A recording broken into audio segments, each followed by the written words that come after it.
Capítulo 4. O sonho veio em 3 cores, preto, branco, e um cinza mortiço. Era uma noite fria. Eu estava com os pés descalços na estrada de terra, na lama e na chuva enchendo rapidamente os caldeirões que Pokmarking há. As rochas e as ervas daninhas esqueletais saltaram intermitentemente. A escuridão consumiu o campo, exceto um ponto brilhante. Umas 100 jardas longe da estrada, via-se uma taverna pedra-madeira. As velas grudadas nas janelas, e eu tinha me virado para ir me abrigar, quando ouvi o barulho distante de sinos. Enquanto o som se aproximava, eu me dirigi a uma distância segura fora da estrada. Eu assisti a uma carruagem puxada por cavalos sair da escuridão e parar exatamente onde eu estava em pé momentos antes. Assim que as rodas pararam, o cocheiro se atirou da carruagem, espalhando a lama por cima de sua bota. Ele abriu a porta e deu um passo para trás. Uma sombra emergiu. Um homem. Uma capa pendurada nos ombros, batendo aberta ao vento, mas cobria seu rosto. "Espere aqui", ele disse ao cocheiro. "Meu senhor, está chovendo forte." O homem da capa se direcionou para a taverna. "Eu tenho negócios a tratar. Não demorarei." "Mantenha os cavalos preparados." Os olhos do cocheiro se viraram para a taverna. "Mas, meu senhor, somente ladrões e vagabundos frequentam lá. E está um ar esquisito esta noite. Sinto isso em meus ossos." Ele tremeu seus braços bruscamente, como de expulsasse um resfriado. "Meu senhor, deve ser melhor voltar para casa, para a senhora e o pequeno Duns." "Não fale nada disso para minha esposa." O homem da capa flexionou e abriu suas mãos enluvadas enquanto fixava seu olhar na taverna. "Ela já tem demais com o que se preocupar", ele murmurou. Eu mudei minha atenção para a taverna, e o sinistro candelabro oscilando em sua pequena e torta janela. O telhado era torto também, inclinando levemente para a direita, como se as ferramentas usadas para construir estivessem longe do exato. As ervas daninhas sufocavam o exterior, e de vez em quando um grito ou um som de vidro quebrando viajava para fora de seus muros. O cocheiro arrastou a manga de seu casaco pelo seu nariz. "Meu próprio filho morreu de praga não tem 2 anos. Algo terrível, que você e a senhora estão sofrendo." No duro silêncio que se seguiu, os cavalos bateram seus cascos impacientemente, seus dorsos fervendo. A imagem era tão real, que me assustava. Nunca antes eu tinha tido um sonho tão real. O homem da capa tinha começado a atravessar a escuridão rumo à taverna. As laterais do sonho desapareciam detrás dele, e depois de um momento de hesitação, eu fui atrás dele, com medo de que eu também desaparecesse também, se eu não ficasse por perto. Eu escorreguei através da porta da taverna atrás dele. No meio da parede do fundo, tinha um forno gigante com uma chaminé de tijolos. Várias tigelas de madeira, copos estranhos, e utensílios ladeados na parede para ambos os lados do forno, pendurados em grandes unhas. 3 barris tinham rolado para o canto. Um cão sarnento estava enrolado em uma bola de dormir em frente a eles. Fezes derrubadas e um arranjo aleatório de pratos sujos e canecas desordenadas no chão, que dificilmente era um chão, afinal. Era sujeira, socada e polvilhada com o que parecia serragem, e no momento em que eu pisei, a lama já seca nos meus calcanhares limpou o pó da terra. Eu estava ansiando por um banho quente, quando a aparência dos quase 10 clientes situados em várias mesas na taverna penetraram meus sentidos. A maior parte dos homens tinham cabelos na altura do ombro, com estranhas barbas pontiagudas.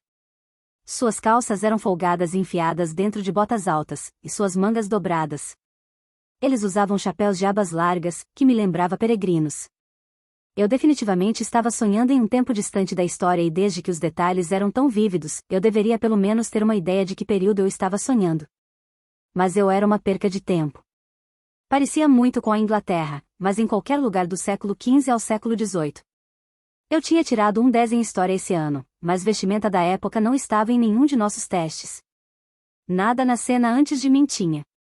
"Eu estou procurando um homem", o homem da capa disse para o balconista, que estava posicionado atrás de uma grande e vasta mesa que eu concluí servir como bar. "Foi-me dito para encontrar com ele aqui esta noite, mas eu temo não saber seu nome." O balconista, um homem pequeno, careca exceto por alguns fios de cabelo no topo de sua cabeça, olhou para o homem de capa. "Bebe alguma coisa?" ele perguntou, espalhando seus lábios para mostrar tocos negros e tortos como seus dentes. Eu engoli a náusea que rolou pelo meu estômago quando avistei seus dentes e dei um passo para trás. O homem de capa não mostrou a mesma repulsão. Ele meramente balançou sua cabeça. "Eu preciso achar esse homem o mais rápido possível. Eu fui avisado que você seria capaz de me ajudar." O sorriso do balconista voltou para trás de seus lábios. Ai, eu posso ajudar você a encontrar ele, meu senhor.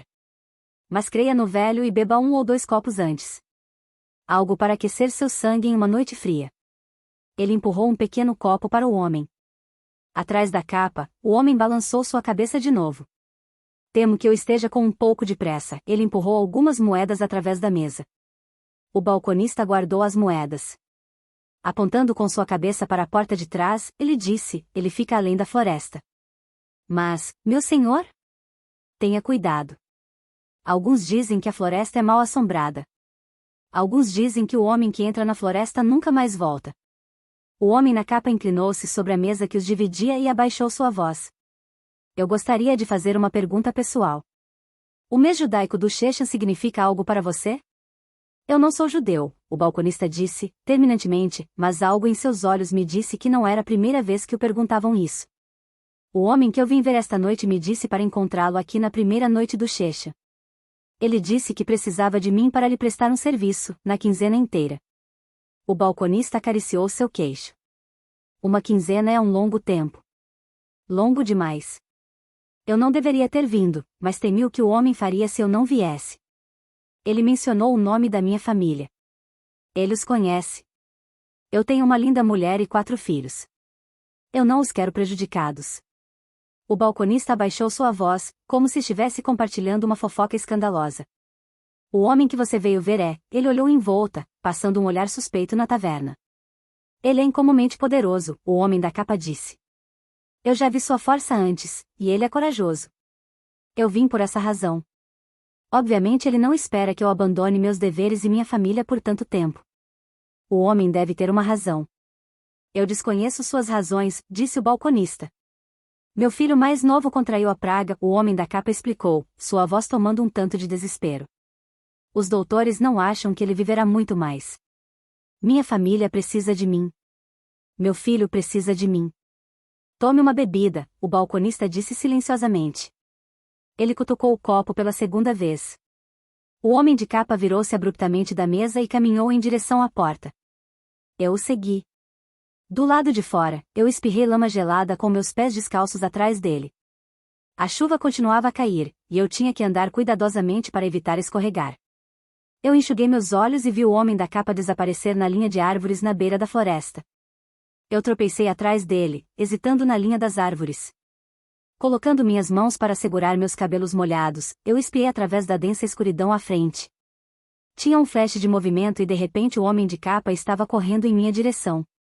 Ele tropeçou e caiu. Os galhos grudaram em sua capa, em frenesi, ele lutou para soltá-la de seu pescoço. Ele deu um guincho de terror, seus braços agitados freneticamente, seu corpo balançando e repuxando convulsivamente. Eu atravessei meu caminho em direção a ele, galhos ferindo meus braços, pedras esfaqueando meus pés descalços. Eu caí de joelhos ao lado dele. Sua capa ainda estava quase solta, mas eu pude ver que sua boca estava um tanto aberta, paralisada em um grito. Role, eu ordenei, puxando para livrar o tecido debaixo dele. Mas ele não podia me ouvir.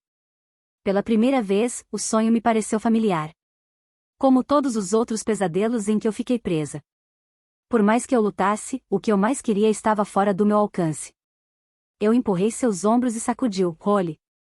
Eu posso te tirar daqui, mas você tem que ajudar. Eu sou Barnabas Underwood, ele sussurrou. Você sabe o caminho até a taverna? É uma boa garota, ele disse, batendo no ar, como se estivesse acariciando um rosto imaginário.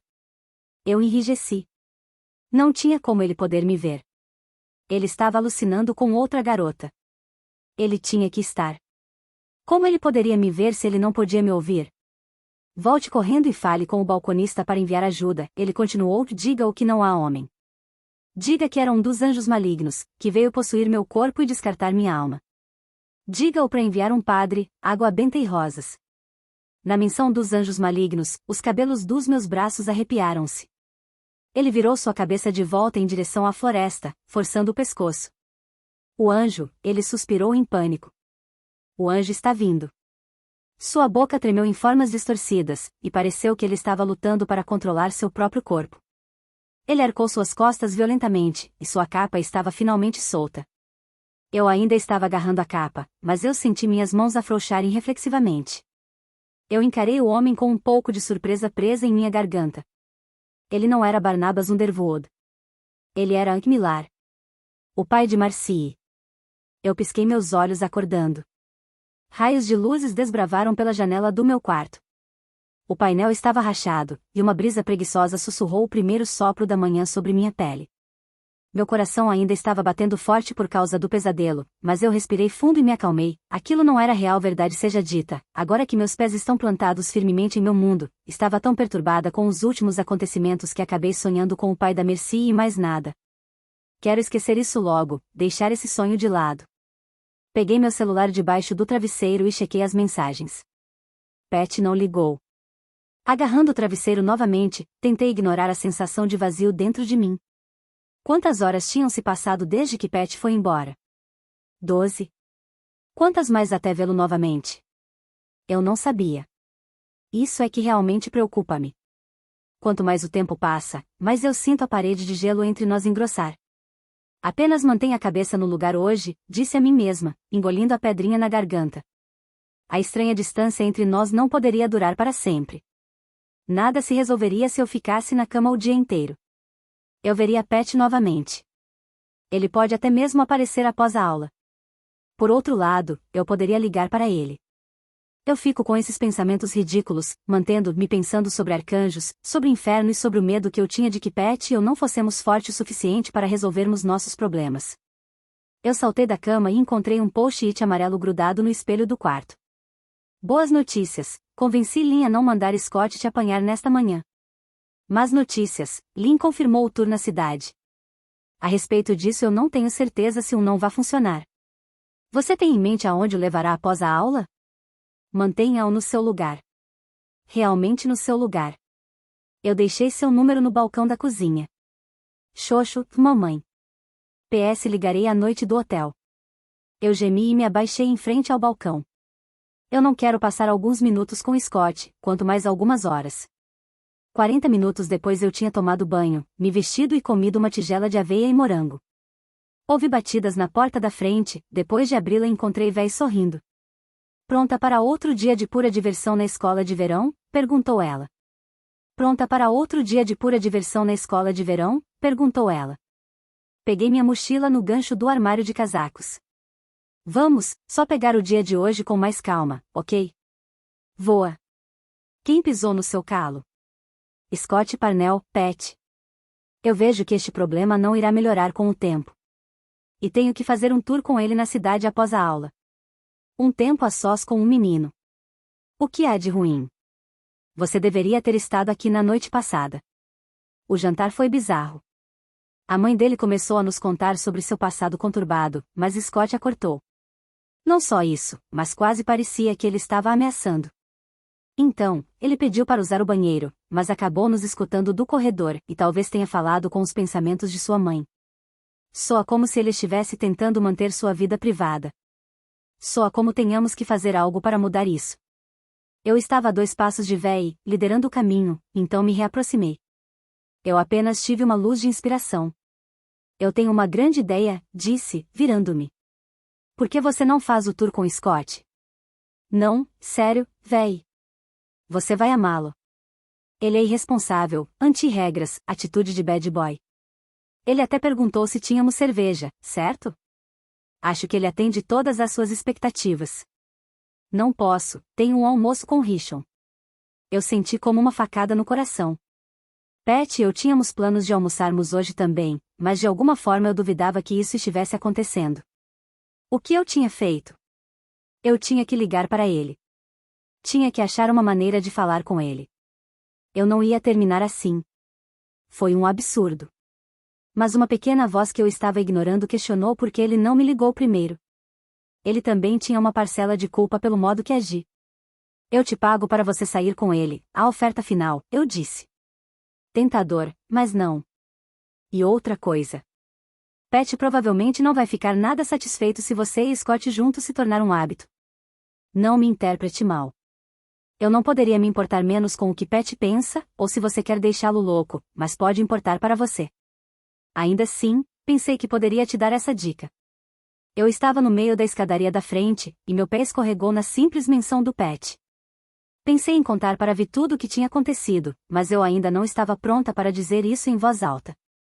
Senti meu celular com a imagem de Pat queimando no meu bolso. Parte de mim queria tirá-lo no meio das árvores do outro lado da estrada. Parte de mim não queria perdê-lo tão rápido. Além disso, se eu contasse para Véi, ela inevitavelmente defenderia que uma ruptura nos faz livres para namorar outras pessoas, que era a conclusão errada. Eu não estava procurando outro caminho, e nem Pat. Eu esperava. Esse foi apenas um obstáculo. Nossa primeira briga real. O rompimento não era permanente. Naquele momento, tínhamos dito coisas que não queríamos dizer. Se eu fosse você, me libertaria, disse Véi, descendo a escada atrás de mim com seus saltos de 4 polegadas. É o que eu faço sempre que me encontro na mesma situação. Ligue para Scott e diga que seu gato está vomitando as tripas, e você terá que levá-lo ao veterinário depois da escola. Ele estava na minha casa na noite passada. Ele sabe que eu não tenho um gato. Então, se ele não tem um espaguete cozido como cérebro, ele vai entender que você não está interessada. Considerarei isso. Se eu não sair com Scott num tour pela cidade, talvez eu possa pegar o carro de Véi emprestado e segui-lo. Tentar racionalizar o que eu ouvi na noite passada, eu não podia ignorar o fato de ter ouvido Scott falar com os pensamentos de sua mãe. 1 ano atrás eu acharia ridícula essa ideia. Mas hoje as coisas são diferentes. Pat já havia falado com meus pensamentos diversas vezes. Até Chauncey, Jules, um nefilim do meu passado. Como conheço Scott desde os 5 anos, e anjos caídos não têm idade, já descartei essa hipótese. Mas mesmo que Scott não fosse um anjo caído, ele ainda poderia ser um nefilim. Mas se ele fosse um nefilim, o que ele estava fazendo em Coldwater? O que ele estava fazendo ao viver uma vida de um adolescente comum? Ele sabia que era um nefilim? Será que Lynn sabia? Será que Scott já tinha jurado fidelidade a um anjo caído? Se ele ainda não tivesse jurado, era minha responsabilidade avisá-lo sobre o que viria pela frente? Não simpatizei de cara com Scott, mas não significava que eu achasse que ele merecia desistir de seu corpo 2 semanas por ano. Claro, talvez ele não fosse um nefilim. Talvez eu tivesse me deixado levar pela crença de tê-lo ouvido conversar com os pensamentos de sua mãe. Depois da aula de química segui para o meu armário, troquei meu livro pela minha mochila e celular, então atravessei as portas, tendo uma visão clara do estacionamento dos alunos. Scott estava sentado no capô de seu Mustang azul cintilante. Ele estava usando um chapéu havaiano e me dei conta que não o reconheceria se ele estivesse sem. No caso em questão, eu nem sequer sei qual a cor do seu cabelo. Puxei o post-it que minha mãe havia me deixado do bolso e disquei o número dele. Deve ser Nora Gray, respondeu ele. Espero que você não esteja me abandonando. Más notícias. Meu gato está doente. O veterinário me pressionou para cuidar dele. Estava indo verificar se ia chover durante o nosso passeio. Desculpe, eu terminei, não esperava sentir-me culpada. Afinal, era apenas uma pequena mentira. E uma parte de mim não acreditou que Scott quisesse mesmo um tour pela cidade comigo. Era o que dizia a mim mesma para aliviar a minha consciência. Certo, disse Scott, e desligou o telefone. Eu apenas fechei o celular quando o véi chegou por trás de mim. Foi fácil com ele, essa é minha garota. Você se importaria em me emprestar o neon mais tarde? Eu perguntei, vendo Scott sair com um Mustang e fazer uma ligação em seu celular. Qual a ocasião? Eu quero seguir Scott de perto. Para quê? Esta manhã você deixou bem claro que você o considera um sanguessuga. Há alguma coisa sobre ele, sei lá. Sim, seus óculos escuros. Hulk Hogan, mais alguém? De qualquer forma, não posso te emprestar. Tenho o meu almoço com Richon. Sim, mas Richon poderia lhe dar uma carona para que eu possa ter o neon, eu disse, olhando pela janela para ter certeza de que Scott não tinha pulado dentro de seu Mustang ainda. Eu não queria perdê-lo de vista antes de convencer véia a me entregar as chaves do neon. Claro que pode. Mas eu pareceria mais dependente. Os caras de hoje querem uma mulher forte e independente. Se você me deixar ficar com o neon, eu vou encher o tanque. Véi mordeu o lábio. Tudo bem, disse ela lentamente. Mas talvez eu devesse ir junto para te fazer companhia, ter certeza de que nada de ruim vai acontecer. E Richon? Só porque consegui um namorado gostoso não significa que vou deixar minha melhor amiga em risco. Além disso, tenho a sensação de que você precisará de minha ajuda. Nada de ruim vai acontecer. Vou ser discreta. Ele não vai perceber nada, mas eu apreciei a oferta. Os últimos meses me mudou. Eu não sou mais tão ingênua ou descuidada como eu era, ainda mais com véi. Especialmente se Scott fosse mesmo um Nefilim. O único Nefilim que conheci tinha tentado me matar. Após véi ligar para Rishon e cancelado o almoço, esperamos até que Scott tivesse se inclinado ao volante e saísse de sua vaga no estacionamento. Ele virou à esquerda fora do estacionamento, e véi e eu corremos para seu Dodge neon roxo. Você dirige, disse véi, jogando-me as chaves. Alguns minutos depois a expressão de véi suavizou-se um pouco. Todo o tanque? Todo o tanque. Ou tanto que $8 pudessem comprar. Encontramos o Mustang, e eu estava 3 carros atrás. Scott ficou na estrada, rumo ao litoral e eu estava seguindo. Meia hora depois, Scott seguiu no cais e estacionou em uma rua estreita de lojas, que levava ao oceano.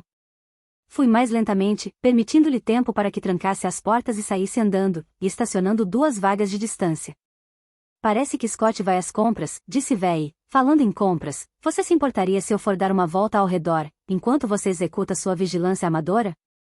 Rishon disse que gosta de meninas que usam acessórios como echarpes, e meu guarda-roupa está vazio de lenços.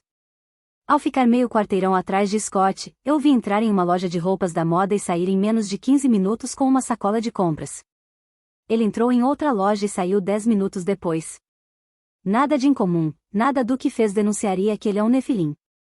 Depois da terceira loja, a atenção de Scott foi atraída por um grupo de universitárias que estavam almoçando na rua. Eles se sentaram em uma mesa sob um guarda-chuva no terraço do restaurante, usando shorts jeans e tops de biquíni. Scott tirou o celular com câmera e tirou algumas fotos.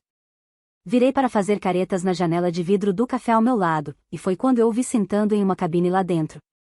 Ele estava vestindo uma calça caqui, com um botão azul embaixo, e um blazer de linho marfim. Seu cabelo louro ondulado estava maior agora, puxado para trás em um rabo de cavalo. Ele estava lendo o jornal. Meu pai. Ele dobrou o jornal e caminhou em direção aos fundos da loja. Eu corri pela calçada até a entrada do café e empurrei para dentro. Meu pai tinha desaparecido na multidão. Eu corri para o fundo da loja, olhando em volta freneticamente. O corredor de azulejos preto e branco terminou no banheiro dos homens do lado esquerdo e no lado direito das mulheres. Não havia outra saída, significava que meu pai teria que ter entrado no banheiro dos homens. O que você está fazendo? Scott perguntou diretamente sobre o meu ombro. Eu me virei. Como o que você está fazendo aqui? Eu estava prestes a perguntar-lhe a mesma coisa. Eu sei que você me seguiu. Não fique tão surpresa. É um espelho chamado retrovisor. Você está me seguindo por algum motivo específico? Meus pensamentos estavam muito confusos com tudo o que ele estava dizendo. Entre no banheiro masculino e veja se tem um homem de azul lá dentro. Scott bateu na minha testa. Drogas? Transtornos de conduta? Você está agindo como uma esquizofrênica. Apenas faça. Scott deu um pontapé na porta, entrando no vão livre. Eu ouvi os estalos das portas, e um momento depois, ele retornou. Nada. Eu vi um homem vestido de azul caminhar até aqui. Não há outra saída. Voltei a minha atenção para a porta do outro lado do corredor, era apenas outra porta. Entrei no banheiro das mulheres e cutuquei cada cabine aberta, com meu coração na boca. Todos os 3 estavam vazios.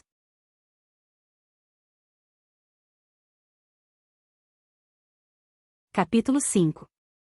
Scott ficou parado na entrada, os braços cruzados. Então é assim que é o interior de um banheiro feminino. Tenho que dizer, é muito mais limpo. Eu mantive a minha cabeça curvada e assoei meu nariz com as costas da minha mão. Dá licença? Não vou embora até você me dizer por que estava me seguindo. Acho que sou um cara fascinante, mas isso está começando a parecer uma obsessão doentia. Eu fiquei de pé e joguei água fria no meu rosto. Evitando o reflexo do Scott no espelho, eu peguei um papel toalha e me sequei. Você também vai me dizer quem você estava procurando no banheiro masculino, Scott disse. Eu pensei ter visto o meu pai, eu retruquei, convocando toda a raiva que consegui para mascarar a dor penetrante no fundo do meu interior. Pronto. Satisfeito, eu amassei o papel e arremessei-o no lixo. Eu estava me dirigindo à saída quando Scott deixou a porta se fechar e inclinou-se contra ela, me bloqueando. Assim que encontrarem o cara que fez isso e o prenderem de uma vez, você se sentirá melhor.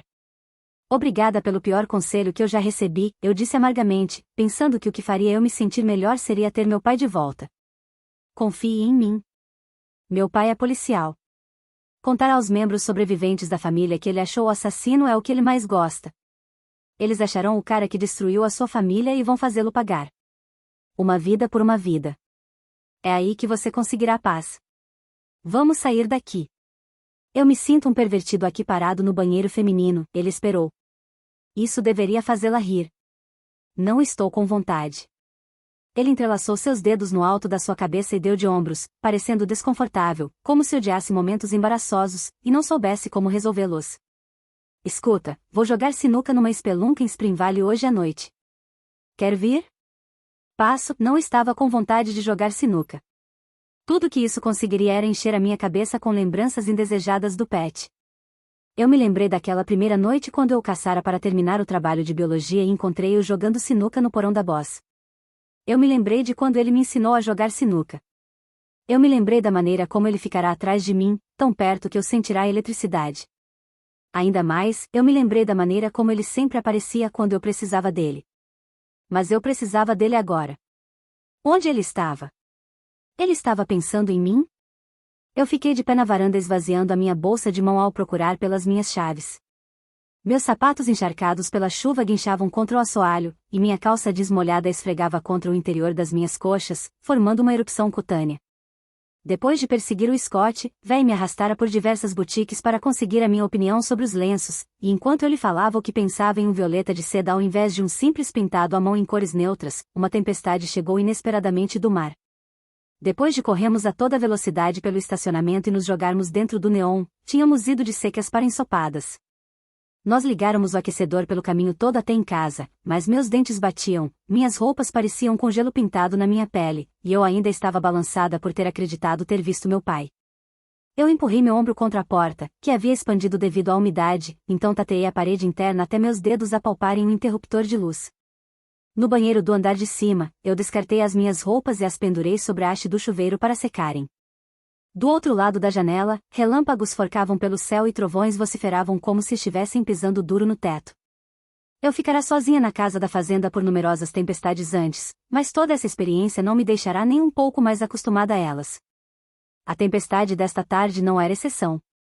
Véi deveria estar aqui agora, passando a noite, mas ela decidirá se encontrar com o Richon por algumas horas já que tinha cancelado com ele mais cedo. Eu desejei poder voltar no tempo e dizer a ela que eu perseguiria Scott sozinha, se ela se certificasse de me fazer companhia na casa da fazenda esta noite. As luzes do banheiro tremeluzem 2 vezes. Esse é todo o aviso que consigo antes que elas sejam exauridas, deixando-me parada na escuridão sombria. Chuva é jogada contra a janela, correndo por ela como um rio. Eu fiquei parada no lugar por um instante, esperando para ver se a eletricidade seria restaurada. Com a chuva veio granizo, batendo nas vidraças forte o bastante para eu temer que fosse fazer uma fenda no vidro. Eu liguei para a véi. Minha eletricidade acabou bem agora. As luzes das ruas acabaram para mim também. Folgadas. Quer dirigir de volta e me fazer companhia? Vamos ver. Não muito. Você prometeu que iria passar a noite. Eu também prometi ao Richon que o encontraria na Taco Bell. Não vou cancelar com ele 2 vezes num dia. Me dê algumas horas, então serei toda sua. Te ligo quando eu acabar. Eu definitivamente estarei aí antes da meia-noite. Eu desliguei e esforcei a minha memória, tentando me lembrar de onde tinha visto os fósforos pela última vez. Não estava escuro bastante para eu precisar de velas para ver, mas eu gostava da ideia de iluminar o lugar o tanto quanto fosse possível, já que eu estava sozinha. A luz tinha uma maneira de manter os monstros da minha imaginação encurralados. Havia castiçais na mesa da sala de jantar, eu me lembrei, me enrolando numa toalha e indo de escada até o térreo. E velas de igreja nos armários. Mas onde estavam os fósforos? Uma sombra se moveu no campo atrás da casa, e eu virei a minha cabeça na direção das janelas da cozinha. O forro da chuva entornava pelas vidraças, distorcendo o mundo do lado de fora, e eu dei um passo para perto para olhar melhor. O que quer que eu tinha visto desaparecera. Um coiote, eu disse a mim mesma, sentindo uma onda repentina de adrenalina. Só um coiote.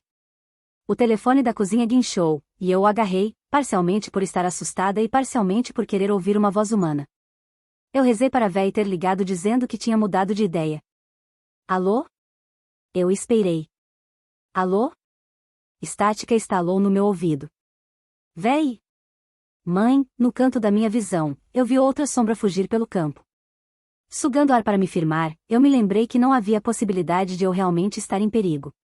Pat podia não ser meu namorado, mas ele ainda era meu anjo da guarda. Se houvesse algum problema, ele estaria aqui. Mas mesmo enquanto eu pensava isso, eu me perguntava se eu ainda podia contar com o Pat para qualquer coisa. Ele deve me odiar, eu pensei. Ele não deve querer nada comigo. Ele ainda deve estar furioso, e é por isso que ele não fez esforço algum em me contatar. O problema com essa linha de pensamento era que só me deixava brava novamente. Aqui estava eu, preocupada com ele, mas a probabilidade era de que, onde quer que estivesse, ele não estivesse preocupado comigo. Ele dissera que não ia simplesmente engolir a minha decisão de terminar, mas era exatamente o que ele tinha feito. Ele não tinha mandado uma mensagem ou ligado. Ele não tinha feito nada. E não era como se ele não tivesse uma razão. Ele podia bater na minha porta bem neste instante e me contar o que estivera fazendo na casa da Marcia há 2 noites. Ele podia me contar porque tinha ido embora quando eu dissera que o amava. Sim, eu estava brava. Só que, dessa vez, eu ia fazer algo sobre isso. Eu bati o telefone residencial e rolei os números no meu celular, procurando pelo do Scott. Eu ia jogar a cautela aos ventos e aceitar a oferta dele. Mesmo eu sabendo que era pelas razões erradas, eu queria sair com o Scott. Eu queria mostrar o dedo do médio ao Pat. Se ele achava que eu ia ficar em casa e chorar por ele, ele estava enganado.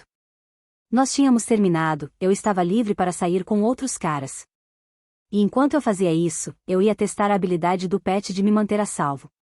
Talvez o Scott realmente fosse um nefilim. Talvez ele até mesmo fosse encrenca. Talvez ele fosse exatamente o tipo de cara de quem eu deveria ficar longe. Eu senti um sorriso duro cruzar o meu rosto enquanto eu percebia que não importava o que eu fazia, ou o que o Scott pudesse fazer, Pat tinha de me proteger. Você já foi para Spring Valley? Eu perguntei ao Scott, após discar seu número. Andar comigo não é tão ruim, afinal. Se você vai se vangloriar, eu não vou. Eu o escutei sorrir. Calma, Gray, só estou brincando com você. Eu tinha prometido à minha mãe que ficaria longe do Scott, mas eu não estava preocupada. Se o Scott mexesse comigo, Pat teria que interferir. Você vai me buscar ou o quê? Bem, eu disse. Eu passo aí depois das 7. Spring Valley é uma pequena cidade pesqueira, e a maior parte dela está concentrada na rua principal, o correio, alguns restaurantes servindo peixe e batata frita, lojas de equipamento, e a Sinuca Z. O Z ficava no primeiro andar, com uma janela de vidro laminado oferecendo uma visão para dentro da sinuca e do bar. Lixo e ervas daninhas decoravam o exterior. Com homens com cabeças raspadas e barbichas fumavam na calçada bem do lado de fora das portas, eles amassaram seus cigarros e desapareceram do lado de dentro. Scott estacionou numa vaga angular perto das portas. Vou andar umas quadras e achar um caixa eletrônico, ele disse, desligando o motor. Eu estudei a placa da fachada pendurada acima da janela. Sinuca Z. O nome estimulava a minha memória. Por que esse lugar só familiar? Eu perguntei. Há algumas semanas um cara morreu sangrando numa das mesas. Briga de bar. Estava em todos os jornais. Ah? Eu vou com você, eu ofereci rapidamente. Ele saiu, e eu fiz o mesmo. Nem, ele falou por cima da chuva. Você vai se ensopar. Espere aí dentro. Volto em 10 minutos. Sem me dar outra chance de acompanhá-lo, ele encurvou seus ombros contra a chuva, enfiou suas mãos em seus bolsos, e correu pela calçada. Tirando a chuva do meu rosto, eu me enfiei debaixo da projeção da construção e calculei as minhas opções. Eu podia ir lá para dentro sozinha, ou podia esperar aqui pelo Scott. Eu não esperara 5 segundos antes da minha pele começar a coçar. Embora a calçada tivesse pouco tráfego de pessoas, ela não estava completamente desolada. Aqueles que estavam do lado de fora neste tempo usavam camisas de flanela e botas de trabalho. Eles pareciam maiores, mais duros, e mais malvados do que os homens que vadiavam pela rua principal em Coldwater. Alguns me olharam enquanto passavam. Eu olhei para a calçada na direção que Scott tinha ido e vi-o contornar a construção e desaparecer pela viela lateral. Meu primeiro pensamento era de que ele ia ter dificuldade em achar um caixa eletrônico numa viela perto do Z. Meu segundo pensamento era de que talvez ele tenha mentido para mim. Talvez ele não estivesse em busca de um caixa eletrônico, afinal. Mas, então, o que ele estava fazendo numa viela, na chuva? Eu queria segui-lo, mas não sabia como ia ficar imperceptível. A última coisa que eu precisava era que ele me pegasse espionando de novo. Certamente não promoveria a confiança entre nós.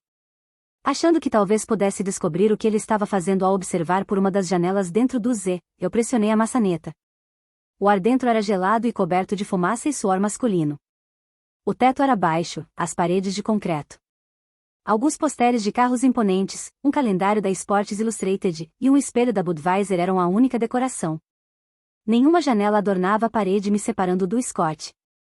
Eu passeei pelo corredor central, arrastando-me mais profundamente pelo corredor sombrio, e mantive minha respiração superficial, tentando filtrar a minha ingestão de carcinógenos. Quando cheguei à parte de trás do Z, fixei meus olhos na saída que dava para a viela traseira. Não era tão conveniente quanto uma janela, mas teria que servir. Se o Scott me pegasse observando, eu sempre podia fingir ser inocente e dizer que tinha saído para tomar ar fresco. Depois de me certificar que ninguém estava observando, eu abri a porta e enfiei a minha cabeça para fora. Mãos agarraram o colarinho da minha jaqueta jeans, me puxaram para fora, e me apoiaram contra o exterior de tijolo. "O que você está fazendo aqui?" Pat exigiu. Chuva sibilava atrás dele, derramando-se pelo toldo de metal. Jogando sinuca eu gaguejei, meu coração ainda congelado com a surpresa de ser levantada do chão. Jogando sinuca ele repetiu, não parecendo nem um pouco perto de comprar isso. "Estou aqui com um amigo. Scott Parnell." A expressão dele se endureceu. "Você tem um problema com isso?" Eu retruquei. "Nós terminamos, se lembra? Eu posso sair com outros caras se eu quiser." Eu estava brava, com os arcanjos, com o destino, com as consequências. Eu estava brava por estar aqui com o Scott, e não com o Pat. E eu estava brava com o Pat por não me puxar para seus braços e me dizer que queria deixar para trás tudo o que tinha acontecido entre nós nas últimas 24 horas. Tudo nos dividindo fora apagado, e de agora em diante era só eu e ele. Pat deixou seu olhar cair para o chão e apertou a ponte do seu nariz. Eu conseguia afirmar que ele estava invocando paciência de muito profundamente. Scott é um Nefilim. A primeira geração de uma raça pura. Bem como Chauncey fora. Eu pestanejei. Era verdade, então. Obrigada pela informação, mas eu já suspeitava. Ele fez um gesto de nojo. Acaba com essa encenação de bravura. Ele é um Nefilim. Todos os Nefil não são como o Chauncey Langiais, eu disse com irritação. Todos os Nefil não são malvados. Se você desse uma chance ao Scott, você veria que ele na verdade é. Scott não é um Nefil velho, Pat disse, me cortando. Ele pertence a uma sociedade de sangue Nefilim cujo poder está crescendo. A sociedade quer libertar os Nefilim do laço aos anjos caídos durante o Shecha. Eles estão recrutando membros loucamente para lutar contra os anjos caídos, e uma guerra territorial está fervendo entre os dois lados. Se a sociedade se tornar poderosa o bastante, os anjos caídos irão recuar, e começar a depender de humanos como seus vassalos, ao invés. Eu mordi meu lábio e olhei para ele de modo constrangedor. Sem querer, eu me lembrei do sonho da noite passada. Shecha. Nefilim. Anjos caídos. Eu não conseguia escapar de nada disso. Por que os anjos caídos não possuem geralmente os humanos? Eu perguntei. Por que eles escolhem os Nefilim? Corpos humanos não são tão fortes ou resistentes quanto os corpos de Nefilim, Pat replicou. Uma possessão com duração de 2 semanas os matará. 10.000 humanos morreriam todo Shecha. E é muito mais difícil possuir um humano, ele continuou. Anjos caídos não podem forçar humanos a jurar fidelidade, eles têm que convencê-los a entregarem seus corpos. Isso toma tempo e requer persuasão. Corpos humanos também deterioram mais rápido. Não são muitos os anjos caídos que querem se dar ao trabalho de possuir um corpo humano se ele morrerá em 1 semana. Um tremor de mau presságio arrastou-se por mim, mas eu disse, essa é uma história triste, mas é difícil culpar o Scott ou qualquer Nefilim, a propósito. Eu não iria querer um anjo caído tomando o controle do meu corpo por 2 semanas cada ano, tampouco. Isso não parece um problema dos Nefilim. Isso parece um problema dos anjos caídos. Um músculo em sua mandíbula saltou. O Z não é o seu tipo de lugar. Vá para casa. Eu acabei de chegar aqui. A voz é leve comparado a esse lugar. Obrigada pela dica, mas não estou realmente no clima de ficar em casa a noite toda sentindo pena de mim mesma. Pat dobrou seus braços e me estudou. Você está se colocando em perigo para se vingar de mim, ele adivinhou. Em caso de você ter esquecido, não fui eu quem terminei. Não se vanglorie. Isso não é sobre você. Pat caçou em seu bolso por suas chaves. Vou te levar para casa. O tom dele me dizia que eu era uma grande inconveniência, e que se ele visse alguma alternativa, ele aceitaria alegremente. Eu não quero uma carona. Não preciso da sua ajuda. Ele riu, mas faltava humor ao som. Você vai entrar no jipe, mesmo que eu tenha que te arrastar para dentro, porque você não vai ficar aqui. É perigoso demais. Você não manda em mim. Ele meramente olhou para mim. E falando nisso, você vai parar de andar com o Scott. Eu senti a minha raiva borbulhar. Como ele ousava assumir que eu era fraca e indefesa. Como ele ousava tentar me controlar ao dizer onde eu podia ir e onde não podia, e com quem eu podia passar tempo. Como ele ousava agir como se eu não tivesse significado nada para ele. Eu lhe mandei um olhar de desacato frio. Não me faça favor algum. Eu nunca pedi. E não quero mais você como meu anjo da guarda. Pat ficou parado sobre mim, e uma gota de chuva deslizou do cabelo dele, pousando como gelo na minha clavícula. Eu sentia-a deslizar pela minha pele, desaparecendo entre o decote da minha blusa. Os olhos dele seguiram a gota de chuva, e eu comecei a tiritar por dentro. Eu queria dizer a ele que sentia muito por tudo que tinha dito. Eu queria dizer a ele que eu não me importava com a Marcie, ou com o que os arcanjos pensavam. Eu me importava conosco. Mas a verdade nua e crua era que nada que eu dissesse ou fizesse poderia realinhar as estrelas. Eu não podia me importar conosco. Não se eu quisesse manter o Pat por perto. Não se eu não quisesse que ele fosse banido para o inferno. Quanto mais brigávamos, mais fácil ficava ser engolida pelo ódio e me convencer de que ele não significava nada para mim, e de que eu podia ir em frente sem ele. Retire o que disse, Pat disse, sua voz baixa. Eu não conseguia me forçar a olhar para ele, e eu não conseguia me forçar a retirar o que tinha dito. Eu inclinei meu queixo para cima e fixei meus olhos no borrão de chuva sobre seu ombro. Maldito seja o meu orgulho, e maldito seja o dele, também. Retire o que disse, Nora, Pat repetiu de modo mais firme.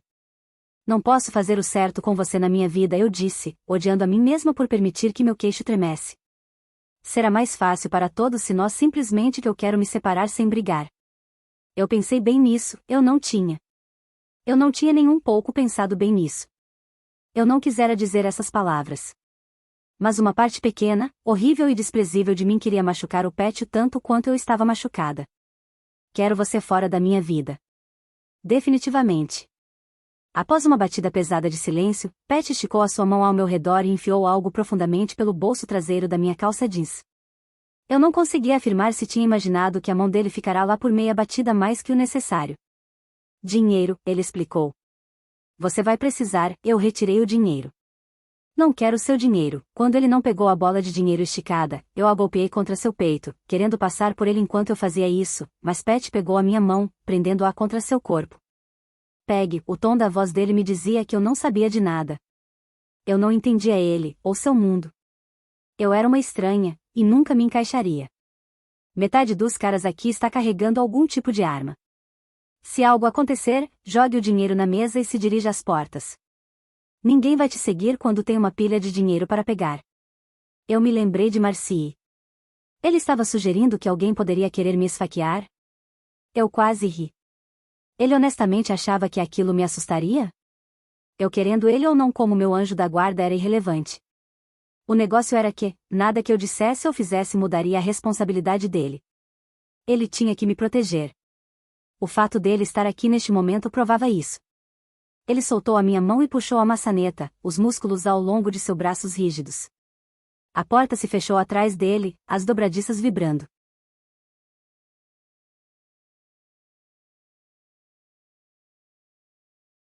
Capítulo 6. Eu encontrei o Scott inclinado contra seu taco de sinuca numa mesa próxima à frente. Ele estava estudando uma difusão de bolas de bilhar quando eu cheguei até ele.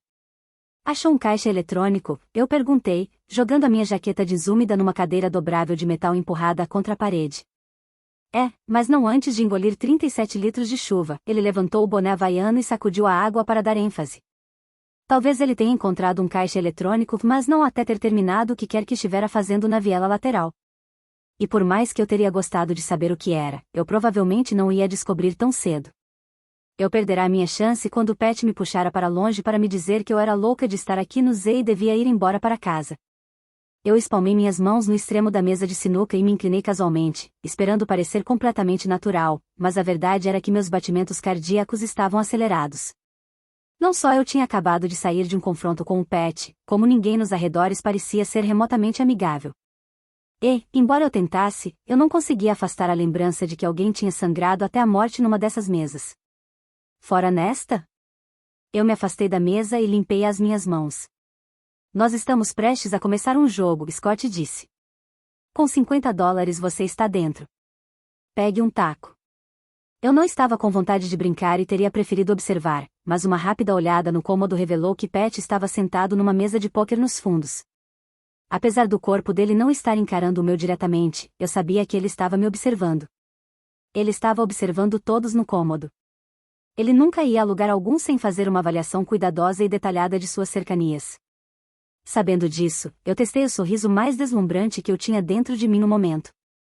Eu não queria que o Pat soubesse o quanto eu estava chateada, o quanto eu estava machucada. Eu não queria que ele soubesse que eu não estava me divertindo com o Scott.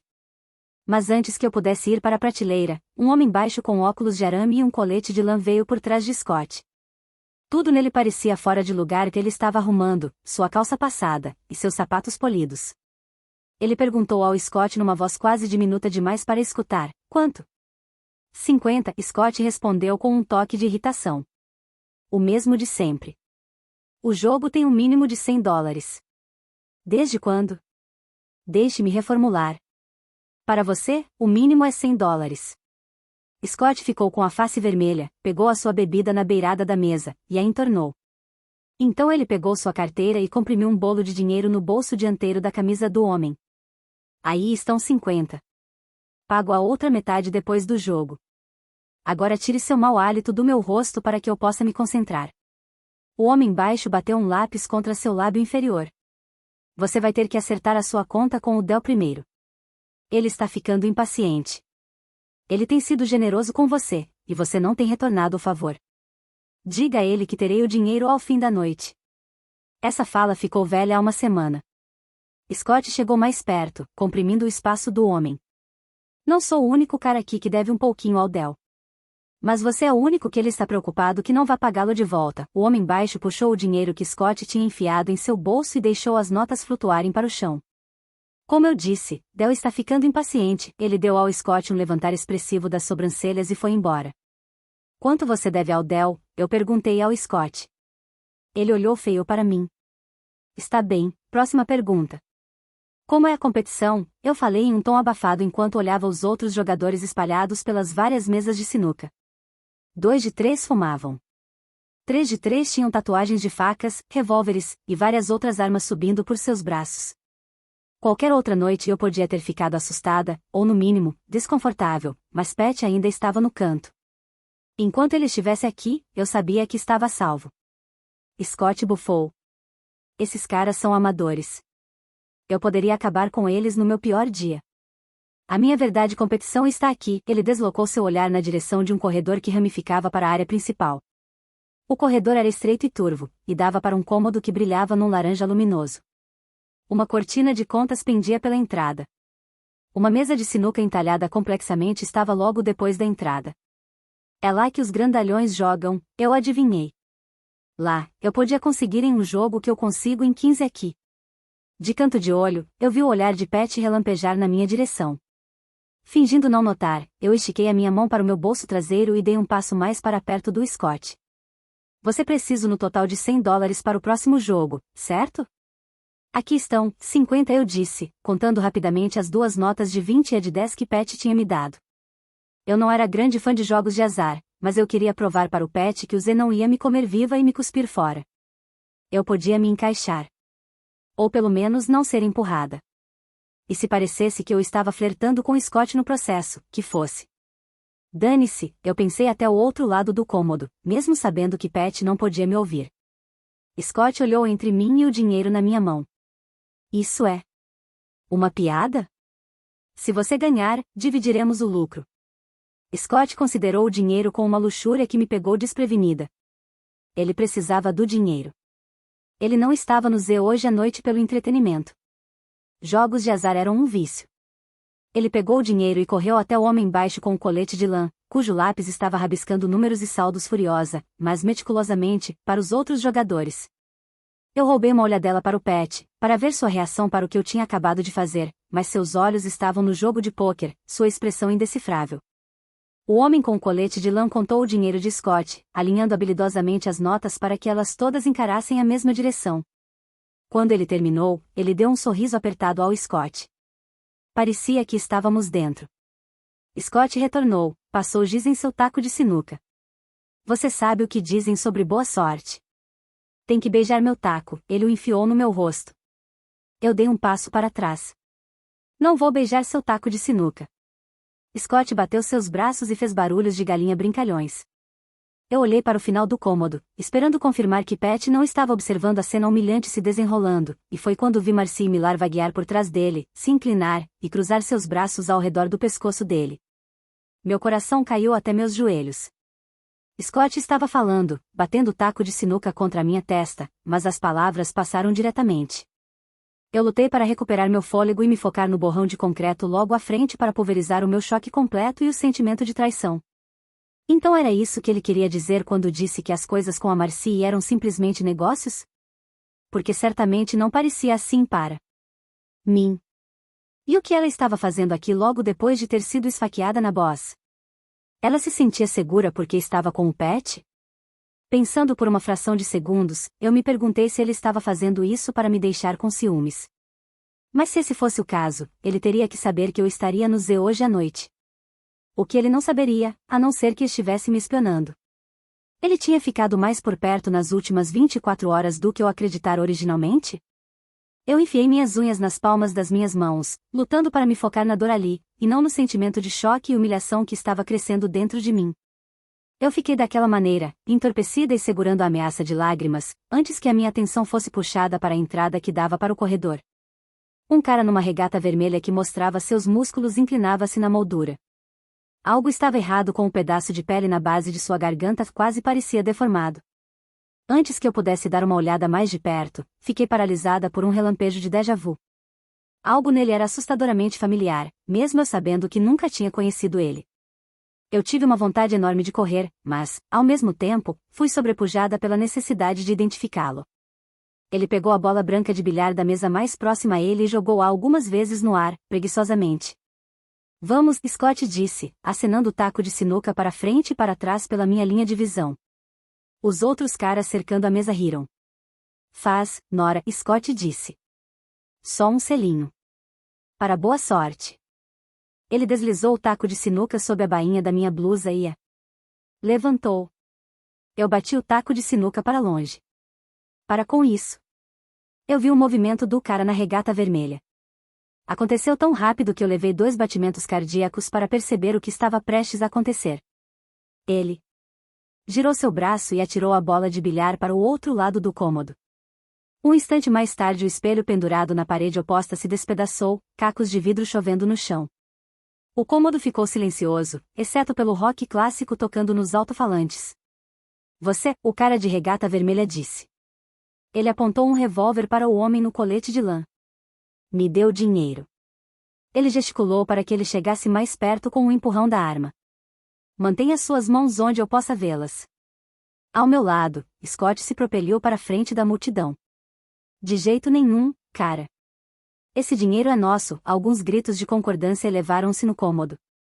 O cara de regata vermelha manteve sua arma apontada para o homem de colete de lã, mas seus olhos andaram de lado até o Scott. Ele forçou um sorriso, mostrando seus dentes. Não é mais. Se você pegar o dinheiro, eu te mato, havia uma calma fúria na voz do Scott. Ele parecia que realmente quisera dizer aquilo. Eu fiquei congelada no lugar, mal respirando, aterrorizada pelo que podia acontecer a seguir, porque nenhuma parte de mim duvidava que a arma estivesse carregada. O sorriso do pistoleiro aumentou. É mesmo? Ninguém aqui vai deixar você ir embora com o nosso dinheiro, Scott disse. Faça um favor a si mesmo e abaixe a arma. Outro murmúrio de concordância encheu o cômodo. Apesar do fato da temperatura no cômodo parecer estar aumentando, o cara de regata vermelha coçou preguiçosamente seu pescoço com o cano da arma. Ele não parecia nem um pouquinho preocupado. Não, virando a arma para mirar no Scott, ele ordenou: vai para cima da mesa. Cai fora. Vai para cima da mesa. O cara de regata vermelho estava segurando a arma com as duas mãos, mirando no peito do Scott. Muito lentamente, Scott levantou suas mãos na altura de seus ombros e correu de ré para a mesa de sinuca. Você não irá embora vivo. Você está em menor número, 30 contra 1. O cara de regate vermelho chegou até Scott em 3 passadas. Ele ficou diretamente na frente de Scott por um momento, seu dedo apontado para o gatilho. Uma gota de suor escorreu pela lateral do rosto de Scott. Eu não conseguia acreditar que arrancou a arma dele. Ele não sabia que não podia morrer? Ele não sabia que era Nefilim? Mas Pat dissera que ele pertencia a uma sociedade de sangue Nefilim, como ele podia não saber? Está cometendo um grande erro, Scott disse, sua voz ainda gelada, mas derramando a primeira gota de pânico. Eu me perguntei por que ninguém foi ajudá-lo. Como Scott tinha apontado, a multidão estava em maioria esmagadora contra o cara de regata vermelha. Mas havia algo malévolo e assustadoramente poderoso nele. Algo, de outro mundo. Eu me perguntei se eles estavam tão assustados por ele quanto eu estava. Eu também me perguntei se a sensação enjoativa e desconfortavelmente familiar dentro de mim significava que ele era um anjo caído. Ou um nefilim. De todos os rostos na multidão, eu de repente me encontrei olhando para Marcie. Ela estava do outro lado da multidão, com algo que eu só poderia descrever como uma fascinação perplexa escrita por toda a sua expressão. Eu soube, bem então, que ela não fazia ideia do que estava prestes a acontecer. Ela não percebera que Scott era um nefilim e tinha mais força em uma de suas mãos do que um humano em seu corpo todo. Ela não vira Chauncey, o primeiro nefil que eu conhecera, mutilar meu celular na palma de sua mão. Ela não estivera lá na noite que ele me perseguira pelos corredores da escola. E o cara de regata vermelha? Quer fosse um nefilim ou um anjo caído, ele era igualmente tão poderoso quanto. O que quer que estivesse prestes a acontecer, não era uma mera briga de socos. Ela deveria ter aprendido sua lição na Boz e ficado em casa. E eu também deveria. O cara de camiseta vermelha empurrou Scott com a arma, e ele voou sobre a mesa. De surpresa ou de medo, Scott se atrapalhou com seu taco, e o cara de camisa vermelha o pegou. Sem parar, ele pulou para cima da mesa segurando o taco na mira do rosto de Scott. Ele perfurou a mesa de sinuca com o taco a 1 polegada da orelha de Scott.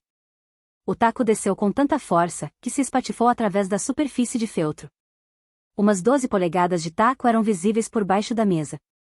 Segurei o grito. O pomo de Adão de Scott tremeu. Homem, você é louco! Disse ele. De repente, um tamborete voou pelo ar, batendo na lateral do cara de camiseta vermelha. Ele saltou da mesa para manter seu equilíbrio. Pega ele, alguém na multidão gritou. Foi como um grito de guerra, mais pessoas agarraram os bancos do bar. Desci com minhas mãos aos joelhos e olhei pelo amontoado de pernas à saída mais próxima. A poucos metros havia um homem com uma arma no coldre, e uma no tornozelo. Ele a pegou e momentos depois desmoronou sons de tiros. O que se seguiu não foi silêncio, mas o mais caótico possível, xingamentos, gritos, punhos batendo na carne. Virei meus pés em direção à porta e saí correndo. Apenas escorreguei pela saída quando alguém me segurou pelo cós da minha calça e me puxou para ficar de pé. Pat. Pegue o jipe, ordenou, empurrando as chaves na minha mão. De repente parou. O que você está esperando? Meus olhos encheram de lágrimas, mas eu pisquei de raiva. Pare de agir como se eu fosse um estorvo enorme. Eu nunca pedi sua ajuda. Eu te disse para não ficar aqui hoje à noite. Você não seria um estorvo se tivesse me ouvido. Este mundo não é seu, é meu. Você está tão empenhada que você sabe se virar sozinha que vai acabar fazendo algo estúpido ou se matar. Fiquei ressentida por isto, e abri minha boca para dizer isso. O cara de camiseta vermelha é um nefilim, Pat disse, me cortando. A marca significa que ele faz parte da sociedade de sangue que eu te falei antes. Ele jurou lealdade a eles. Marca? Perto da clavícula dele. A deformidade era uma marca? Virei meus olhos para uma pequena janela na porta. Dentro, haviam corpos nas mesas de sinuca e jogados em todas as direções. Eu não vi o cara de camisa vermelha novamente, mas agora eu entendi porque eu o reconheci. Ele era nefilim. Ele me lembrou Chauncey de forma que Scott não tinha chegado nem perto. Imaginei que isso poderia significar que, como Chauncey, ele era mau. E Scott não era. Um barulho parecia que ia romper meus tímpanos, e Pat me puxou para o chão. Fragmentos de vidros caíram ao nosso redor. A janela na porta dos fundos foi atingida por uma bala. Saia daqui, disse Pat, empurrando-me na direção da rua. Eu virei para trás. Aonde você vai? Marcie ainda está lá dentro. Eu pego uma carona com ela. Meus pulmões pareciam bloqueados, não havia ar entrando ou saindo. E eu? Você é meu anjo da guarda. Pat me olhou nos olhos. Não mais, anjo. Antes que eu pudesse argumentar, ele saltou pela porta, sumindo no caos. Na rua, eu destranquei o jipe, me jogando no assento da frente e dirigi para fora do estacionamento. Ele não era mais meu anjo da guarda? Ele estava falando sério? Tudo porque eu disse a ele que não o queria mais? Ou será que ele disse isso para me assustar? Para fazer eu me arrepender de ter dito que não queria mais ele? Bem, se ele não era mais meu anjo, era porque eu estava tentando fazer a coisa certa. Eu estava tentando fazer isso ficar mais fácil para nós dois. Eu estava tentando mantê-lo a salvo dos arcanjos. Eu disse exatamente os motivos pelo qual tinha feito isso, e ele jogou tudo nas minhas costas, como se toda essa confusão fosse por minha culpa. Como se fosse isso que eu quisesse. Tudo isso era mais culpa dele do que minha. Eu tinha vontade de voltar lá e dizer que eu não estava desamparada. Eu não era uma peça do seu mundo grande e mau. E eu não era cega. Eu podia ver muito bem que algo estava acontecendo entre ele e Marcie. De fato, eu não sabia exatamente o que era, mas era algo. Esqueça isso. Eu estava melhor sem ele. Ele era um idiota. Um idiota traidor. Não precisava dele para nada. Eu virei o jipe para parar em frente à minha casa. Minhas pernas ainda estavam tremendo, minha respiração falhava quando eu exalava. Eu estava plenamente consciente do silêncio ao redor. O jipe sempre tinha sido um lugar de refúgio, hoje me senti estranha e isolada, era grande demais para uma só pessoa. Baixei a cabeça sobre o volante e chorei. Eu não imaginei Pat levando Marcie para casa em seu carro, eu simplesmente deixei o ar quente que vinha das portas passar sobre a minha pele e sentir o cheiro do Pat. Estava sentada curvada e chorando, até que o ponteiro do medidor de gás desceu um pouco. Enxuguei meus olhos e dei um longo suspiro conturbado. Estava prestes a desligar o motor quando vi Pat em pé na minha varanda, inclinando-se sobre uma das vigas de sustentação. Por um momento ele tivesse vindo por minha causa, e uma lágrima de alívio saltou dos meus olhos. Mas eu estava dirigindo o jipe dele. Ele provavelmente veio pegá-lo de volta. Depois da maneira como ele me tratou hoje, não poderia acreditar que haveria outro motivo. Ele desceu a calçada e abriu a porta do lado do motorista. Você está bem? Eu balancei a cabeça mecanicamente. Eu teria dito sim, mas minha voz estava presa no estômago. Os olhos frios do Nefilim ainda estavam na minha mente, e eu não consegui parar de me perguntar o que tinha acontecido depois que saí do Zé Scott tinha saído? E Marcie? É claro que ela tinha. Pat parecia empenhado para ter certeza disso. Por que o Nefilim de camisa vermelha quer dinheiro, passando para o banco do passageiro? Foi automático, mesmo sabendo que Pat não pode sentir o frio úmido da chuva, me pareceu errado deixá-lo parado na chuva. Logo ele estava atrás do volante, nos trancando no jipe. 2 noites atrás, o gesto teria um sentido íntimo. Agora só parecia tenso e desajeitado. Ele estava angariando fundos para a Sociedade de Sangue Nefilim. Gostaria de ter uma ideia melhor sobre o que estão planejando. Se eles precisam de dinheiro, é mais provável que seja para os recursos. Ou isso, ou para pagar anjos caídos. Mas como, quem e por que eu não sei, ele balançou a cabeça. Eu preciso de alguém lá de dentro. Pela primeira vez, ser um anjo me coloca em desvantagem. Eles não vão me deixar chegar perto dos planos. Por uma fração de segundo, ocorreu-me que ele poderia me pedir ajuda, mas eu não era Nefilim. Eu tinha 1 milésimo de sangue Nefilim correndo em minhas veias, que pode ser rastreado pelos 400 anos do meu antepassado Nefilim, Chauncey Langiais. Para todos os efeitos, eu era humana. Eu não tinha nenhuma vantagem dentro de mim a mais que Pat. Eu disse, você disse que o Scott e o Nefilim de camiseta vermelha são parte da Sociedade de Sangue, mas eles não pareciam se conhecer. Tem certeza de que Scott está envolvido? Ele está envolvido. Então, como eles não se reconheceram? Meu palpite é que agora que está comandando a sociedade está separando os membros individualmente para mantê-los no escuro. Sem amizades, as chances de um golpe são baixas. Mais do que isso, se eles não sabem o quanto são fortes, os grandes não podem vazar essa informação para os inimigos. Anjos caídos não podem obter informações sobre a sociedade se os seus membros não sabem de nada. Digerindo isso, eu não sabia dizer de que lado eu estava. Parte de mim abominava a ideia de anjos caídos possuírem os corpos dos nefilins no Shesha. Uma parte pequena de mim estava agradecida pelo alvo serem os nefilins e não os humanos. Não era alguém que eu amava. E Marcy, eu disse, tentando manter minha voz com naturalidade. Ela gosta de pôquer, Pat disse evasivamente. Ele fez o retorno com o jipe. Eu devo ir. Você vai ficar bem essa noite? Sua mãe não está em casa? Virei-me no banco para encará-lo. Marcy tinha os braços em torno de você. O sentido espacial pessoal de Marcy é inexistente. Então você é um especialista em Marcy agora? Seus olhos escureceram, e eu sabia que não deveria prosseguir, mas não importava. Eu continuei. O que está acontecendo entre vocês dois? O que vi não pareciam negócios. Eu estava no meio de um jogo, quando ela veio atrás de mim. Não é a primeira vez que uma garota faz isso, e provavelmente não será a última. Você poderia tê-la afastado para longe. Ela tinha os braços em volta de mim no momento seguinte o Nefilim jogou a bola. Eu não estava pensando em Marcy. Corri para verificar o perímetro, caso ele não estivesse sozinho. Você voltou por ela. Eu não ia deixá-la lá.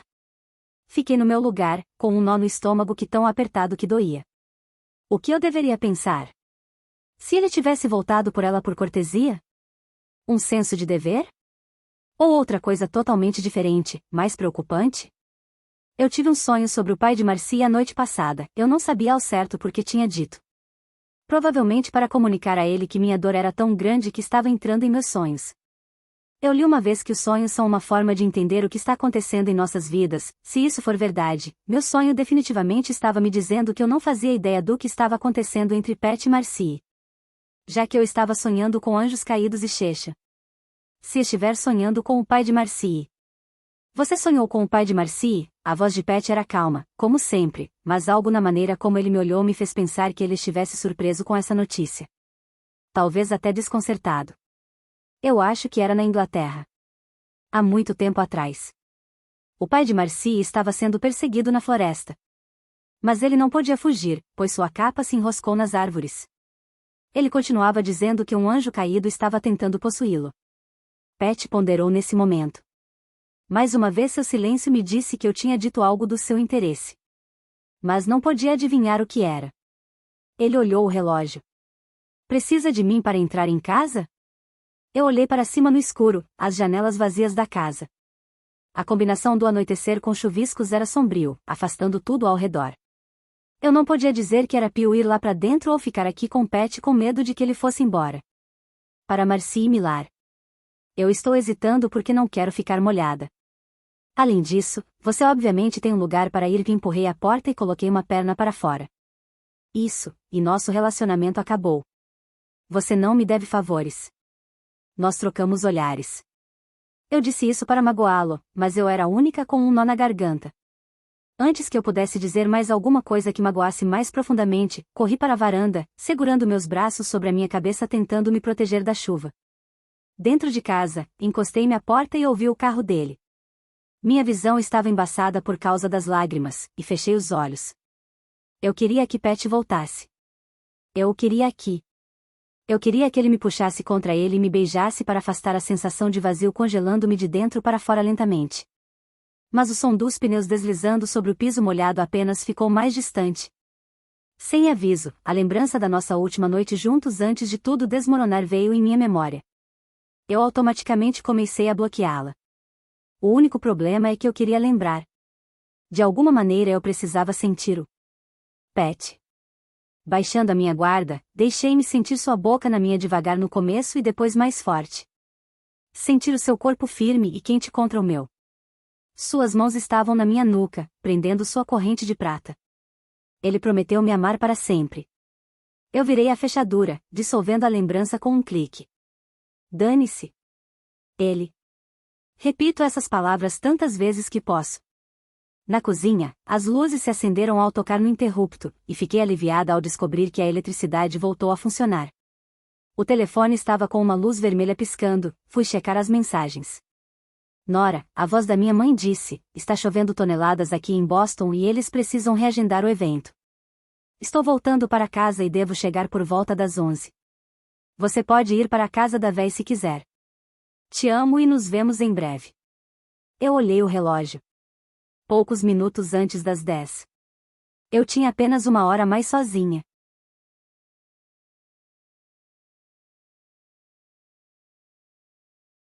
Capítulo 7. Na manhã seguinte, me arrastei para fora da cama, e depois de uma passagem rápida pelo banheiro, que incluiu um pouco de corretivo na minha olheira, antifrizz com revitalizante de cachos nos cabelos, segui sem rumo para a cozinha encontrar minha mãe que já estava sentada à mesa. Ela segurava uma xícara de chá de ervas entre as mãos, e seu cabelo estava um pouco bagunçado, com cara de sono, o que era uma boa forma de dizer que ela parecia um porco-espinho. Olhando-me por cima de sua caneca, ela sorriu. Bom dia. Eu escorreguei na cadeira e joguei um pouco de cereal em uma tigela. Minha mãe havia separado alguns morangos e um jarro pequeno de leite, e acrescentei ao cereal. Eu tentei me alimentar bem, mas sempre me pareceu muito mais fácil quando minha mãe estava em casa, fazendo as refeições, que com certeza eram bem melhores do que as que eu poderia fazer em 10 segundos. Dormiu bem? Ela perguntou. Eu assenti com a cabeça, tendo comido apenas uma colher cheia de cereal. Eu me esqueci de perguntar sobre a noite passada, disse minha mãe. Você acabou fazendo o tour na cidade com Scott? Eu cancelei, é melhor deixar por isso mesmo. Eu não tinha certeza de como ela reagiria se descobrisse que sobre o cais, e em seguida que passei a noite com ele no salão de bilhar na Spring Valley. Minha mãe torce o nariz. Que cheiro de fumaça estou sentindo? O que será? Eu acendi algumas velas no meu quarto esta manhã, eu disse, me lamentando por não ter tido tempo de tomar banho. Eu tinha certeza de que o Z tinha ficado na minha roupa, meus lençóis, meus cabelos. Ela franziu o senho. Isso definitivamente é cheiro de fumaça. Ela arrastou a cadeira para trás, ficando de pé, e foi investigar. Não adiantava enrolar agora. Cocei a sobrancelha nervosa. Eu meio que fui a um salão de bilhar na noite passada. Pat, nós combinamos uma regra não faz muito tempo em que você estava absolutamente proibida, em qualquer circunstância, de sair com Pat enquanto eu estivesse fora. Ele estava lá, sim. E? Eu não fui com o Pat. Fui com Scott, ao olhar sua expressão, eu tinha certeza de que isso era pior. Mas antes de explodir, me apressei, eu só quero dizer que minha curiosidade está me matando. Está sendo muito difícil ignorar o fato de que os Parnells estão fazendo o possível para manter o passado de Scott em segredo. Porque toda vez que a senhora Parnell vai abrir a boca, Scott já está a 2 centímetros dela, olhando-a como um falcão? O que ele poderia ter feito de tão ruim? Eu esperava que minha mãe levantaria num pulo e me diria que a partir do minuto em que chegasse da escola, esta tarde, eu estaria de castigo até o dia 4 de julho, mas ela disse, eu percebi isso também. Sou eu, ou ela parece ter medo dele, continuei aliviada porque ela parecia estar mais interessada em falar sobre Scott que meu castigo por passar uma noite em um salão de bilhar. Que tipo de mãe tem medo do seu próprio filho? Minha mãe perguntou em voz alta. Eu acho que ela sabe o seu segredo. Ela sabe o que ele fez. E ele sabe que ela sabe, talvez o segredo de Scott seja simplesmente de que ele era um nefilim, mas eu não pensava isso. Com base na sua reação ontem à noite quando ele foi atacado pelo nefilim de camiseta vermelha, eu estava começando a suspeitar de que ele não sabia a verdade sobre quem era, ou do que era capaz. Ele deve ter notado a sua incrível força e sua habilidade de falar com os pensamentos das pessoas, mas ele provavelmente não sabia como explicar. Mas se Scott e sua mãe não estivessem tentando esconder esse segredo, o que eles estavam tentando esconder? O que ele tinha feito que precisasse tanto esconder? 30 minutos depois, eu andava sem interesse para a aula de química, para encontrar Marcia em nossa mesa, falando ao telefone, ignorando completamente o sinal na lousa que diz ser proibido o uso de celulares, sem exceções.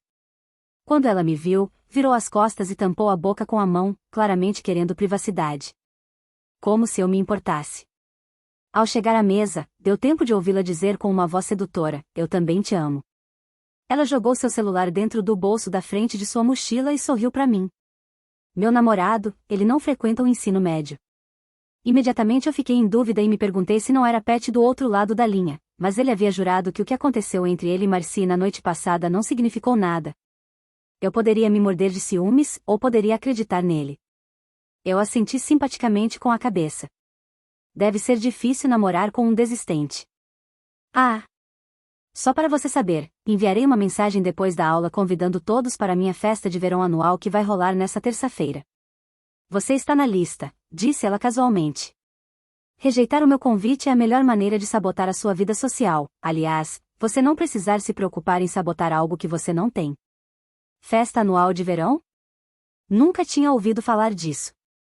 Ela pegou um pó compacto, que tinha formado um círculo no bolso traseiro de sua calça jeans, e passou o pó pressionando seu nariz. Isso é porque você nunca foi convidada antes. Ok, espera. Por que Marcy vai me convidar? Mesmo que meu QI fosse 2 vezes o dela, ela tinha que ter percebido o gelo entre nós. Não compartilhamos nenhum amigo em comum. Ou interesses, para esse assunto.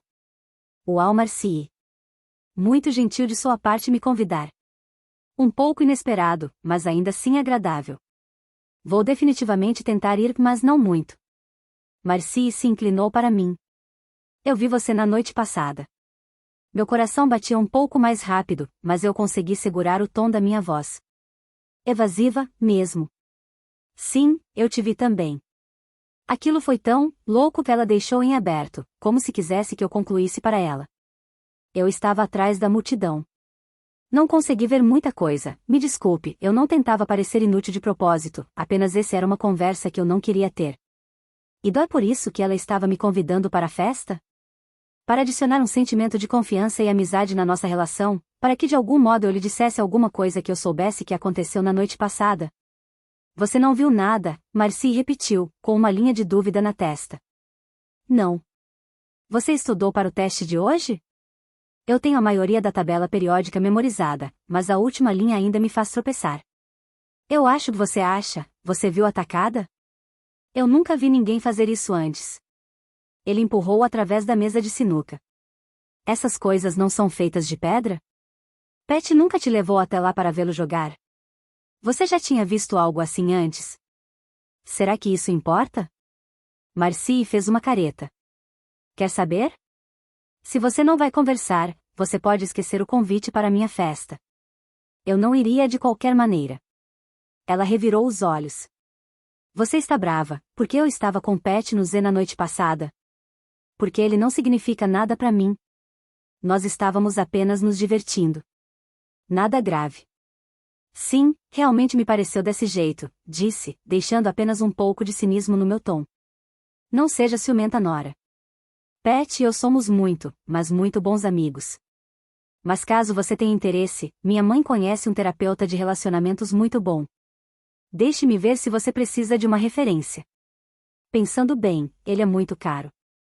Quer dizer, eu sei que sua mãe tem trabalhado muito e tal, ignorando abri meu livro. Eu ouvi que você e Pat terminaram, disse ela, tentando um novo ângulo. Eu inspirei um pouco de ar, mas um pouco tarde demais, pois meu rosto já estava quente. Quem terminou? Marcy perguntou. Pergunta para você, Marcy. Minha voz estava descontraída, mas minhas mãos estavam tremendo no meu colo. O que você faria se você acordasse amanhã e soubesse que seu pai tinha sido assassinado? Você acha que com um emprego meio período no JCPenney sua mãe iria pagar as contas? Da próxima vez, antes de expor a minha situação familiar, se coloque no meu lugar 1 minuto. 1 minutinho apenas. Ela segurou o olhar por um longo momento, mas sua expressão impaciente me fez duvidar que eu a tinha feito pensar 2 vezes. A única pessoa com quem ela poderia simpatizar era com ela mesma. Após as aulas, encontrei Véi no estacionamento. Ela estava estirada sobre o capô do neon, mangas enroladas acima dos ombros, se bronzeando. Precisamos conversar. Disse ela quando me aproximei. Se recompôs e baixou os óculos pelo nariz o suficiente para fazer contato visual. Você e Pat estavam em Splitsville, não é? Eu subi no capô ao lado dela. Quem disse? Rishon. Para seu registro, machucou. Sou sua melhor amiga, e não deveria descobrir essas coisas do amigo do amigo. Ou através do amigo de um ex-namorado, ela acrescentou, depois de pensar sobre isso. Ela colocou a mão no meu ombro e apertou. Como você está aguentando? Não especialmente bem. Mas era uma daquelas coisas que eu estava tentando enterrar no fundo do coração, o que não conseguiria se continuasse falando sobre isso. Eu me virei contra o para-brisa, levantando meu notebook para proteger do sol. Você sabe qual é a pior parte? Que eu estava certa o tempo todo e agora você tem que sofrer por me ouvir dizer eu te avisei. Engraçado. Não é segredo que o Pat é problema. Ele tem todo o lado bad boy e necessidade de redenção, mas o problema é que a maioria dos meninos maus não quer redenção. Eles querem continuar maus. Eles gostam do poder que conseguem em colocar o medo e pânico nos corações das mães. Essa foi esclarecedora. Sempre querida. E sabe o que mais? Vê? Ela agitou os braços. Me ouça. Estou guardando o melhor para o final. Acho que este é o momento de repensar as suas prioridades quando se trata de rapazes. O que precisamos é encontrar um bom rapaz tipo escoteiro, que vá fazer você apreciar o valor de ter um bom homem na sua vida. Pegue Rishon como exemplo. Eu lancei um olhar de você só pode estar brincando. Me magoa esse olhar, disse véi. Rishon é realmente um cara decente. Nós nos encaramos por uns 3 segundos mais. Ok, talvez não do tipo escoteiro, disse véi. Mas a questão é que você poderia se beneficiar de uma cara legal, um que não tivesse um guarda-roupa negro. O que será isso afinal? O Pat se acha um comandante? Eu vi Marcy e Pat juntos na noite passada, eu disse em um suspiro. Eu disse que estava lá fora. Mas não estava. Véi piscou algumas vezes, digerindo a informação. O quê? Disse ela, de boca aberta. Eu assenti com a cabeça. Eu os vi. Ela estava com os braços em torno dele. Eles estavam juntos em um salão de bilhar em Springville. Você seguiu eles? Eu queria dizer, me dê algum crédito, mas só saiu que Scott me convidou para jogar sinuca. Fui com ele, e nós fomos até lá. Eu queria contar para Véi tudo o que tinha acontecido a partir daquele momento, mas assim como com Marcy, algumas coisas eu não conseguiria explicar a ela. Como eu ia dizer sobre o Nefilim de camiseta vermelha e que ele bateu um taco através da tabela? Véi parecia ansiosa por uma resposta. Pois bem. Como estava dizendo, uma vez que você conhece a luz, nunca mais vai voltar para a escuridão. Talvez Rishon tenha um amigo que não seja Pat, que é, ela parou desajeitadamente. Eu não preciso de um namorado. Preciso de um emprego. Véi fechou a cara. Mais conversa dobra emprego, ug. Eu simplesmente não entendo o fascínio. Eu preciso de um carro, e para conseguir um, eu preciso de dinheiro. Assim o emprego, eu tinha uma lista de razões para comprar o Volkswagen Cabriolet em minha mente. O carro era pequeno e, portanto, fácil de estacionar, era eficiente de combustível, um bônus, considerando que não ia ter muito dinheiro para isso depois de desembolsar o dinheiro para comprá-lo. Apesar de saber o quanto era ridículo ter uma conexão com algo material, como um carro, estava começando a vê-lo como uma metáfora da mudança da minha vida. Liberdade para ir aonde eu quisesse, sempre. Liberdade de Pat e de todas as lembranças das coisas que compartilhamos e que eu ainda não sabia como esconder atrás da porta. Minha mãe é amiga de um dos gerentes no Enzo, e eles estão procurando baristas, Véi sugeriu. Eu não sei nada sobre ser uma barista. Véi encolheu os ombros. Ou você pode fazer café. Poderia servi-lo. Você poderia levá-lo aos clientes um pouco ansiosos. O quanto difícil poderia ser? 45 minutos depois, Véi e eu estávamos na praia, andando pelo calçadão, adiando nosso dever de casa e sem nenhum propósito olhando vitrines. Uma vez que nenhuma de nós tinha emprego, e consequentemente dinheiro, nós estamos aperfeiçoando nossas habilidades de vitrinistas. No final da nossa caminhada nossos olhos depararam com uma padaria. Eu podia ouvir a boca de Véi encher de água, ela pressionou seu rosto na vitrine e olhou para uma caixa de roscas. Eu acho que já passou mais de 1 hora desde a última vez que comi, disse ela. Donuts com cobertura, aqui vamos nós, o meu deleite. Ela estava a 4 passos à minha frente, puxando a porta. Eu pensei que você estava querendo perder peso para a temporada de biquíni. Eu pensei que você tinha os ossos grandes e queria mesmo alguma coisa com Rishon. Você sabe mesmo como acabar com um bom humor enfim, um pequeno donut não vai doer, não é? Eu nunca tinha visto Véi comer apenas um donut, mas eu mantive minha boca fechada. Nós entramos, pedimos meia dúzia de donuts e nos sentamos em uma mesa perto das janelas, quando eu vi Scott do outro lado do vidro. Ele tinha a testa amassada contra a janela sorrindo. Para mim. Assustada, dei um salto. Com o dedo, ele me chamou lá para fora. Eu já volto, disse a véia. Ela seguiu meu olhar. Não é que é o gato do Scott? Pare de chamá-lo assim. O que aconteceu com o Scott cara de pinico? Ele cresceu. O que ele quer falar com você? Alguma revelação atravessou seu rosto. Oh, não, você não. Você não tem permissão para se jogar rebol. Ele tem problemas, você mesmo disse. Nós vamos encontrar um bom escoteiro. Lembra?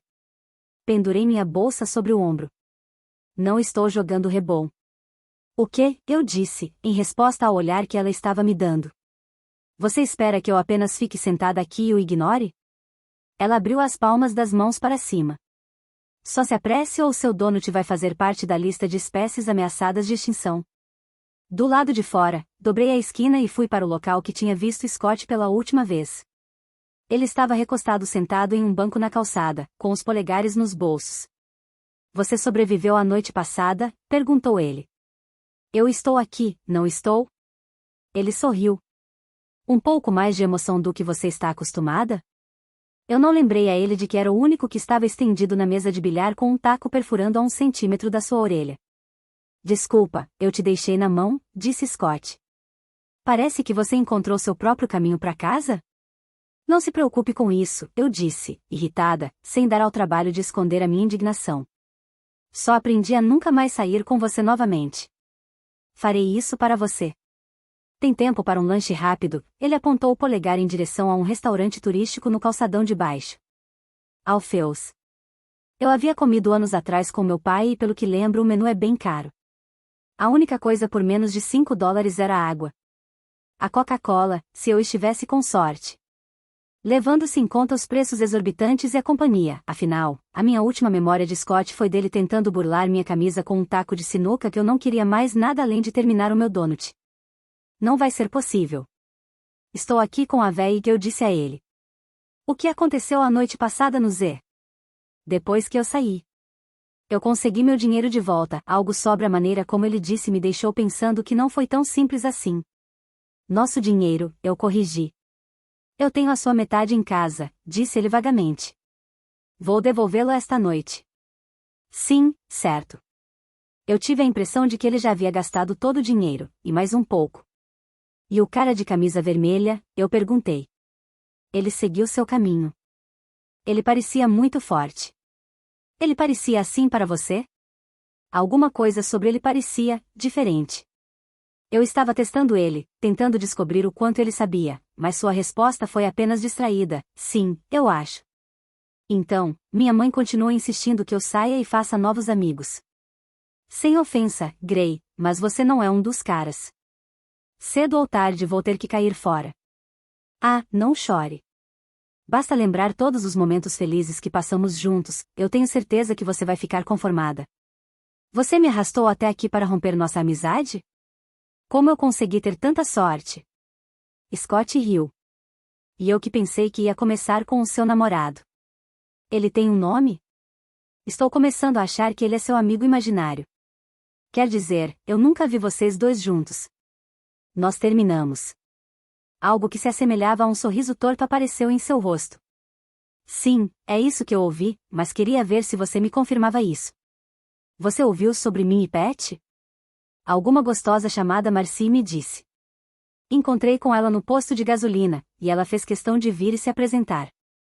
Enfim, ela disse que você é uma perdedora. O que Marcy disse sobre mim e Pat, minha coluna enrijeceu. Quer um conselho? Um verdadeiro conselho de menino para menina?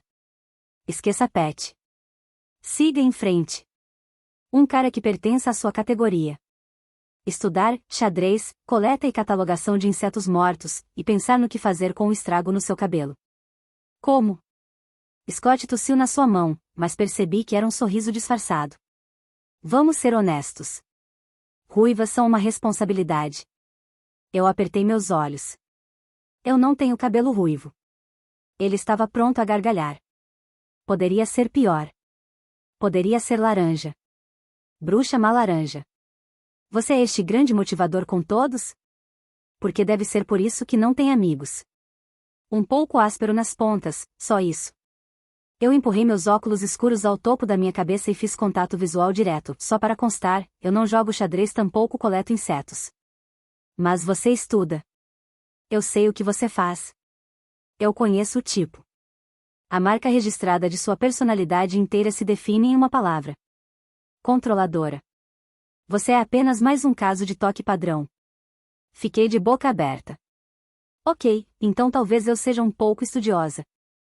Mas eu não sou chata, não aquela chata, pelo menos era o que eu esperava. Obviamente você não me conhece. Exato. Tudo bem, disse defensivamente. Alguma coisa que você considere interessante e pensa que eu nunca iria fazer? Pare de rir. É sério. Pode falar. Scott coçou a orelha.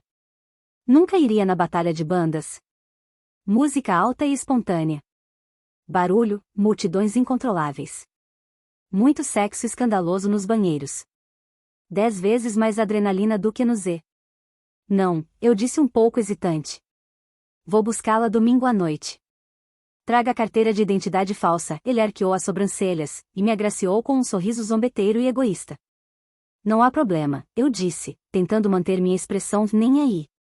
Tecnicamente, estaria pagando a língua se eu saísse com Scott novamente, mas eu não ficar aqui e me deixar ele me chamar de entediante. E definitivamente não iria deixar ele me chamar de ruiva. O que eu devo usar? O mínimo permitido legalmente. Eu quase fiquei chocada. Eu não sabia que você andava no meio de bandas, disse eu, enquanto recuperava o fôlego. Eu tocava baixo em Portland numa banda chamada Geezer. Tenho a esperança de conhecer alguém no local. O plano é caçar talentos na noite de domingo. Parece divertido, menti. Conte comigo. Eu sempre poderia voltar mais tarde. Uma mensagem cuidaria de tudo. Tudo o que importava no momento era Scott não me chamar de controladora covarde na minha cara. Scott e eu nos separamos, e eu achei véia esperando na nossa mesa, com metade do meu donut comido. Não diga que não avisei, disse ela, olhando os meus olhos viajar até o donut. O que Scott quer? Ele me convidou para a batalha de bandas. Oh, cara! Pela última vez, não tem nada a ver. Tanto faz o que você diz. Nora Gray? Véi e eu olhamos para cima até encontrarmos um dos empregados da padaria em pé ao nosso lado. Seu uniforme de trabalho consistia em uma polo lavanda e um crachá com o nome Madeline. Desculpe-me, você é Nora Gray? Ela me perguntou uma segunda vez. O que é isso? Perguntei, aceitando o envelope. Sim, eu disse, tentando descobrir como ela sabia meu nome. Ela estava segurando um envelope ao seu peito, e estendeu para mim. Isto é para você. Ela encolheu os ombros. Um cara acabou de entregar e pediu para dar a você. Que cara? Véi perguntou, esticando o pescoço em volta da padaria. Ele já saiu. Ele disse que era importante que Nora recebesse esse envelope. Achei que ele era seu namorado. Uma vez um cara trouxe flores para entregarmos à sua namorada.